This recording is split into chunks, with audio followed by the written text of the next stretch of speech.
बात बेबात पे अपनी ही बात कहता है, मेरे अंदर मेरा छोटा सा शहर रहता है। दोस्तों, मेरा नाम है नीलेश मिश्रा, कहानियां सुनाता हूं।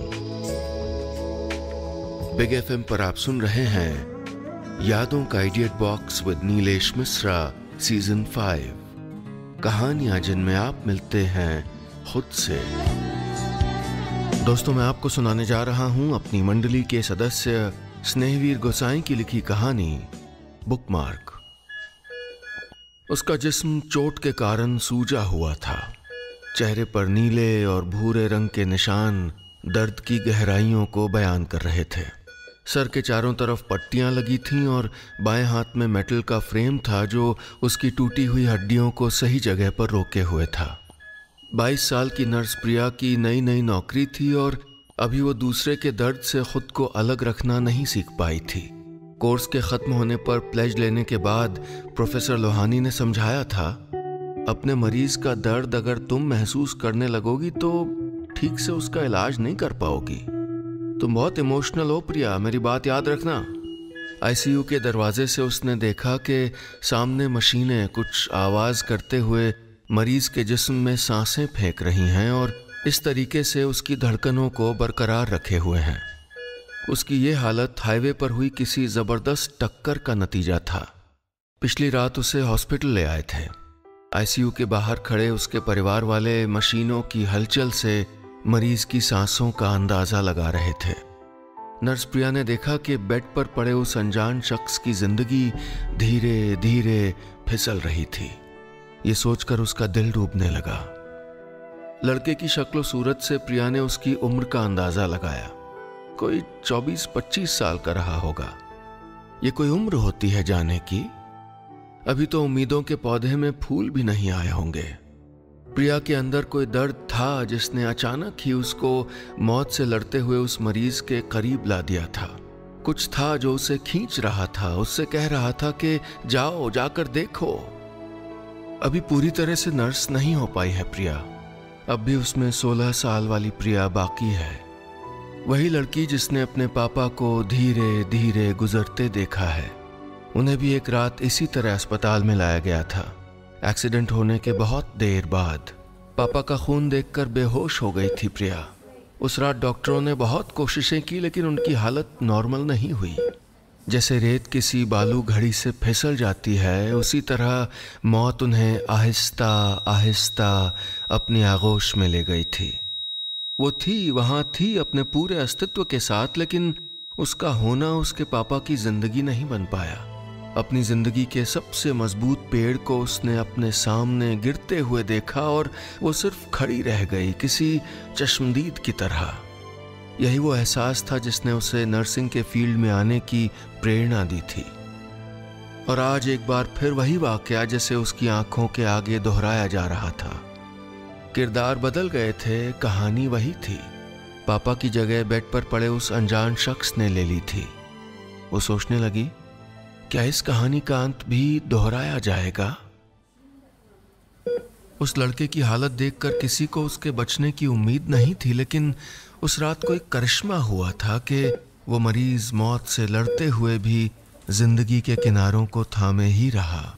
वक्त बीतते बीतते उसकी हालत में सुधार आने लगा, मगर सर की चोट के कारण उसे होश आता रहा फिर जाता रहा।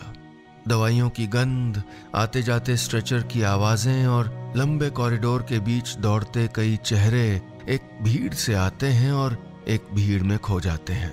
कोई उन लोगों पर गौर नहीं करता, मगर पता नहीं क्यों उस चेहरे को देखकर प्रिया अपनी नजरें हटा नहीं पाई। एकदम कोरी आंखें, कोई चिंता, दुख, उदासी, हंसी, खुशी, उनमें ऐसा कोई भाव नहीं था। एक तक कमरे की छत पर देखे जा रही थीं। एक अजीब सा दर्द प्रिया के मन में उठने लगा। उदासी किसी भंवर की तरह उसे खींच रही थी। वो कमरे के अंदर चली गई और मरीज के पास जाकर खड़ी हो गई। पास रखी ऑब्जर्वेशन शीट में उसका नाम लिखा, अभिमन्यु। किसको पता था कि एक दिन ये नाम सार्थक हो जाएगा।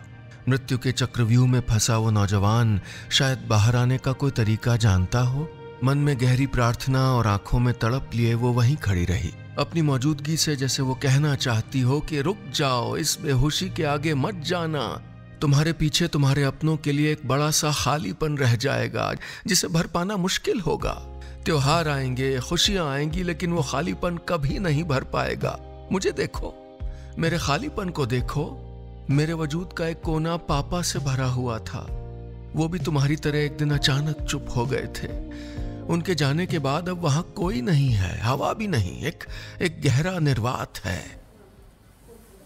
कुछ देर मन जरा सा हल्का हुआ तो प्रिया वहां से चली आई। अब वो सिर्फ दुआ करती है, उन्हें पूरी होने की शर्त से नहीं बांधती। उस पूरे दिन उसने सोचा कि वो क्या कर सकती है जिससे वो तिलिस्म टूट जाए और अभिमन्यु वापस आ जाए। असली कहानी के एकदम उलट वो तोड़ दे उस चक्रव्यूह को जो नियति ने उसके सामने खड़ा कर दिया है।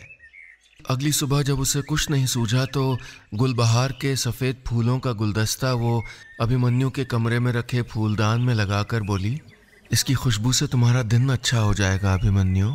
वैसे मेरा नाम प्रिया है, नर्स हूँ इसी हॉस्पिटल में, दोस्ती करोगे मुझसे? दूसरी तरफ से कोई जवाब नहीं आया। प्रिया ने मुस्कुराकर फूलदान में थोड़ा सा पानी डाला और कमरे से जाते हुए बोली, फिर मिलेंगे अभिमन्यु। अचानक अभिमन्यु के हाथों में कोई हरकत हुई। हैरत और खुशी के बीच ठहरा हुआ कोई एहसास प्रिया की आंखों में उतर आया। अभिमन्यु को हॉस्पिटल में आए 2 हफ्ते बीत चुके थे। उसकी जिंदगी और मौत के बीच एक कड़ा मुकाबला हुआ था जिसका नतीजा बराबरी पर छूटा था। न मौत हारी और न ही जिंदगी जीत पाई। उसे आईसीयू से प्राइवेट वार्ड में शिफ्ट कर दिया गया था। धीरे धीरे उससे मिलने आने वालों का आना कम होता गया। जानने वालों और रिश्तेदारों में से लगभग सभी ने औपचारिकता पूरी कर ली थी। अब अभिमन्यु के पास बची थी एक माँ और ढेर सारी तन्हाई। ऐसी तन्हाई जो उससे ज्यादा प्रिया को महसूस होती थी। वो हर रोज उसके बेड के पास रखे फूलदान में गुलबहार के फूल लगा देती थी। गर्मियों की लंबी दोपहरों में जब हॉस्पिटल की लॉबी और वार्ड में लोगों की आवाजाही कम हो जाती थी तो वो ठीक होने का इंतजार कर रहे मरीजों के लिए सबसे उबाऊ वक्त होता था। अगर ऐसा था तो बिस्तर में पड़े पड़े अभिमन्यु को भी बहुत बोरियत महसूस होती होगी। प्रिया कहानी की एक किताब लेकर रोज अभिमन्यु को उसका एक किस्सा सुनाया करती। कहानियां प्यार की, बिछड़ने की, दर्द की और लंबे इंतजार की। नेपोलियन को जानते हो अभिमन्यु? फ्रांस का राजा था। वो अपनी बीवी जोसेफीन से बहुत प्यार करता था। शादी होने के दूसरे ही दिन उसको लड़ाई के लिए निकलना पड़ा। लड़ाई के मैदान से वो जोसेफीन को खत लिखा करता था। जंग के मैदान में फौजी वर्दी के अंदर भी उसके सीने में एक दिल था जो हमेशा जोसेफीन के लिए धड़कता था। प्रिया के चेहरे पर हल्की सी मुस्कुराहट आ गई। अस्पताल की लाइब्रेरी से प्रिया ने उस रोज का अखबार निकाला जिस रोज अभिमन्यु का एक्सीडेंट हुआ था। पेपर में छपे आर्टिकल से उसको पता चला कि वो अपने कॉलेज का एक बेहतरीन स्टूडेंट और उम्दा खिलाड़ी था। अस्पताल में कॉलेज के कई दोस्त उससे मिलने आए थे, लेकिन अब उसकी बीमारी, उसका अकेलापन और बेहोशी के बीच झूलती उसकी जिंदगी ही उसका वर्तमान था। ऐसे मौके पर प्रिया का होना उसके लिए राहत की बात थी। शिफ्ट खत्म होते होते प्रिया मरीजों को देखकर वापस लौटती तो कुछ देर अभिमन्यु के पास बैठ जाती और फिर कहानी का छूटा हुआ हिस्सा पूरा कर देती। पता नेपोलियन जोसेफीन से क्या कहा करता था? वो कहता था, प्यार हौसले की तरह होता है, बिना उम्मीद के आगे नहीं बढ़ता। बाहर कॉरिडोर में चलते टीवी की तेज आवाज आ रही थी। प्रिया ने बाहर जाकर टीवी बंद कर दिया। वापस आकर उसका बेड नीचे किया, सर के नीचे तकिया लगाई और बोली, चलो अब तुम्हारे सोने का टाइम हो गया। कमरे की बत्ती बंद करके वो नोटिस बोर्ड पर अगले हफ्ते की ड्यूटी देखने चली गई। वहां एक गहरी सांस के साथ उदासी उसके जिस्म में उतर गई। उसकी ड्यूटी किसी और वार्ड में लगा दी गई थी। जब से अभिमन्यु अस्पताल में आया था, आज पहला दिन था जब प्रिया उसके साथ नहीं थी। एक बेचैनी पूरे दिन प्रिया को घेरे रही। कोई चीज उसे बार बार खींच रही थी। उसने मन बहलाने की ढेरों कोशिशें की, लेकिन अभिमन्यु का ख्याल उसके दिलो दिमाग में छाया रहा। उदासी किसी बादल की तरह उसके साथ चल रही थी। गुलदस्ते के पुराने फूल बदलकर उसे कहानियां सुनाना और स्पंज से उसके पूरे शरीर को साफ करना, सब कुछ एक रूटीन का हिस्सा हो चुके थे। इस पूरे घटनाक्रम के दौरान उसे हमेशा लगता था कि अभिमन्यु वहां है, उसे देख रहा है, मुस्कुरा रहा है, महसूस कर रहा है। आवाज भले ही न सुनाई देती हो, लेकिन प्रिया को हमेशा उसकी मौजूदगी का एहसास होता था। पूरे दिन उसने खुद को रोकने की बहुत कोशिश की, लेकिन शाम होते होते उससे रहा नहीं गया। डे शिफ्ट के खत्म होने में बस कुछ ही मिनट की देरी थी। नर्सिंग स्टेशन में बैठी नर्सेज एक दूसरे से बातें कर रही थीं। प्रिया चाह कर भी उनकी बातों, उनकी खिलखिलाहट, उनके चर्चों में शामिल नहीं हो पाई। एक अधूरापन उसे भीतर ही भीतर खाए जा रहा था।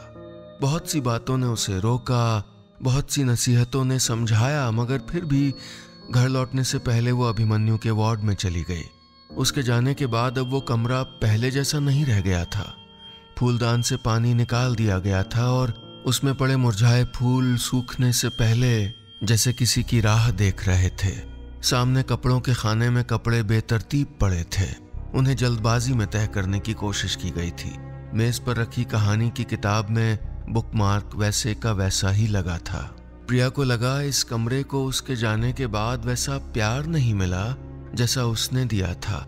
उसने फूलदान में पानी डाला, कपड़ों में तह लगाई और सामने टेबल पर रखी किताब से बुकमार्क हटाया। कहानी का एक आखिरी हिस्सा अभी बाकी था। वक्त के थपेड़ों में उनका रिश्ता तो टूट गया, लेकिन कोई डोर उम्र भर दोनों को बांधे रही। जंग के बाद वापस लौटते ही नेपोलियन और जोसेफीन का तलाक हो गया। पता है, अपने आखिरी खतों में एक खत में उसने लिखा, जो टूटकर प्यार करते हैं ना, वो कभी टूटते नहीं हैं। प्रिया ने उससे पूछा, तुम्हें कभी प्यार हुआ है किसी से? उसकी तरफ से कोई जवाब नहीं आया। तभी अचानक प्रिया को महसूस हुआ जैसे अभिमन्यु ने उसकी उंगली कस कर पकड़ ली है। अभिमन्यु के हाथों में प्रिया की वही उंगली थी जिसे पकड़कर बच्चे चलना सीखते हैं। उसका दिल जोर जोर से धड़क रहा था। वक्त ऐसे ठहर गया कि वो चाहकर भी कुछ नहीं कर पाई। कुछ लम्हों बाद वो पकड़ अपने आप ढीली हो गई। उसने किताब बंद करके बुकमार्क लगाया और धीमे कदमों से घर की तरफ चल पड़ी। अभिमन्यु का ख्याल उसके मन में अमावस में उड़ते जुगनुओं सा टिमटिमा रहा था। पिछले 4 हफ्तों से मन में चल रहे सिलसिले को वो क्या नाम दे? उसके मन में उठा वो जज्बा क्या सचमुच में प्यार था या सिर्फ एक हमदर्दी थी जो एक इंसान के जहन में गहरी तकलीफ में पड़े दूसरे इंसान के लिए पैदा हो जाती है? और अगर वो प्यार ही था तो क्या वो भाव अनैतिक था? किसी ने नहीं सोचा, किसी को फुर्सत ही नहीं थी। प्रेम और नैतिकता में से कौन सी चीज पहले आई होगी? मैं दावे के साथ कह सकता हूं कि प्रेम ही पहले आया होगा, क्योंकि प्रेम सच है और नैतिकता एक जरूरत कभी भी सच से बड़ी नहीं हो सकती, लेकिन फिर भी इंसान सच से ज्यादा जरूरत को तरजीह देता है। इसलिए आज की जरूरतें सब सचों को ढक कर बैठी हैं। जैसे जैसे अभिमन्यु को होश आने लगा, वैसे ही प्रिया के मन में एक गहरी तसल्ली का एहसास होने लगा। उसे पापा के साथ बिताए आखिरी लम्हे याद आए। उसे खुशी थी कि इस बार कहानी दोहराई नहीं गई। अब की बार कहानी एक अजीब से मोड़ पर आकर खड़ी हो गई है और उसकी उंगली पकड़कर अपने अंजाम तक पहुंचना चाहती है। अभिमन्यु के होश में आने के बाद प्रिया उसके वार्ड में नहीं गई। वो उसके दायरों से ऐसे हट गई थी जैसे कभी थी ही नहीं। उसकी पहचान तो बेहोश मरीज से हुई थी। ये जो होश में आया लड़का है वो तो उसको जानती ही नहीं। अगर ये अजनबीपन मिट भी जाए तो भी उससे बात क्या करेगी? उसे यही लगता था कि शायद अभिमन्यु को वो कहानियां याद हों जो उसने सुनाई हैं। शायद वो एहसास उसके भीतर कहीं दर्ज हो और बाहर आने के लिए किसी मौके, किसी घड़ी का इंतजार कर रहा हो। होश में आने के बाद अभिमन्यु को वो सब जानना था जो उसकी बेहोशी के दौरान हुआ था। जिस दिन वो पहली बार बैठने के काबिल हुआ, उसकी नजर बेड के दाईं ओर टेबल के पास रखी एक किताब पर गई। किताब के बीच एक बुकमार्क फंसा था। उस पूरा दिन उसने वो कहानी पढ़ी। पता नहीं क्यों उसको लगा कि ये कहानी वो पहले पढ़ चुका है। किताब में लिखी हर कहानी अभिमन्यु को जानी पहचानी सी लग रही थी। जैसे जैसे वो कहानियां पढ़ता जा रहा था, उसके मन में हैरत और बढ़ती जा रही थी। उसे लगा जैसे नेपोलियन और जोसेफीन की कहानी उसने पहले भी सुनी है। होश की किसी बहुत धुंधली परत के नीचे कुछ जज्बात थे जिनसे वो रूबरू होना चाहता था। वो बेसब्री से ये जानना चाहता था कि आखिर वो किताब वहां आई कैसे। उसने अपने दोस्तों, परिवार वालों, रिश्तेदारों सब से पूछ लिया, लेकिन किसी से कुछ पता नहीं चल सका। अभिमन्यु के डिस्चार्ज होने की तारीख आ चुकी थी। सभी जरूरी टेस्ट करने के बाद डॉक्टर ने उसे छुट्टी देने की इजाजत दे दी थी। जनरल वार्ड में ड्यूटी कर रही नर्स प्रिया को ये बात पता थी। वो अभिमन्यु को बताना चाहती थी कि हर सुबह खिड़की खुलते ही उसके बाएं हाथ में हलचल होती थी और कहानी सुनते सुनते कभी कभी उसके होंठ फड़फड़ाते थे, जैसे कुछ कहना चाहते हों। उसे नेपोलियन और जोसेफीन की कहानी बहुत पसंद थी, जो रेल की पटरियों की तरह एक साथ रहते हुए भी कभी नहीं मिल पाए। बहुत कुछ था बताने को, पर वो नहीं गई। कभी कभी खोने का डर पाने की खुशी पर हावी हो जाता है। अपने बेड पर बैठे हुए अभिमन्यु अस्पताल से जाने की तैयारी कर रहा था। नर्स उसे दवाइयों के रूटीन समझा रही थी। उसने टेबल पर रखी किताब की तरफ इशारा किया और पूछा, सिस्टर ये किताब यहाँ कौन रख गया था? नर्स ने नामे सर हिलाते हुए कहा, मुझे नहीं मालूम। अभिमन्यु ने पूछा, मैंने इस कमरे में आने वाले सारे लोगों से पूछ लिया, लेकिन किसी को कुछ नहीं मालूम। नर्स ने कमरे से जाते हुए कहा, मुझसे पहले जो नर्स थी आप एक बार उनसे भी पूछ लो, शायद उनको पता हो। अभिमन्यु ने पूछा, क्या नाम है उनका? नर्स ने जवाब दिया, प्रिया। प्रिया नाम अभिमन्यु को कुछ जाना पहचाना सा लगा। वो मन के उन घुप अंधेरों से इस नाम का कोई रेफरेंस ढूंढ कर निकालना चाहता था, लेकिन उसे उस एहसास के अलावा कुछ नहीं मिला। रिसेप्शन में डिस्चार्ज सर्टिफिकेट लेते हुए उसे उस शख्स से मिलने की उम्मीद थी जो किताब के बीच में बुकमार्क छोड़ गया था। उसने रिसेप्शन में पूछा, क्या आप नर्स प्रिया को बुला सकती हैं? रिसेप्शनिस्ट ने सर हिलाकर नर्सिंग स्टेशन में फोन कर दिया। हेलो, प्रिया से कहीं रिसेप्शन में आ जाए। तेज कदमों से चलती हुई प्रिया वहां पहुंची तो अभिमन्यु को देखकर उसके कदम वहीं रुक गए। होश में प्रिया को पहली बार देखते हुए भी उसको अजनबीपन महसूस नहीं हुआ। उसने पूछा, ये किताब आपने वहां रखी थी? प्रिया कुछ देर तक उस किताब को देखती रह गई। किताब के कवर से थोड़ा सा बाहर निकला बुकमार्क जैसे उसी की आंखों में झांक रहा था। पलकों के कोनों में इकट्ठी हो रही नमी को संभालते हुए वो बस इतना कह पाई, नहीं। बस इतनी सी थी ये कहानी।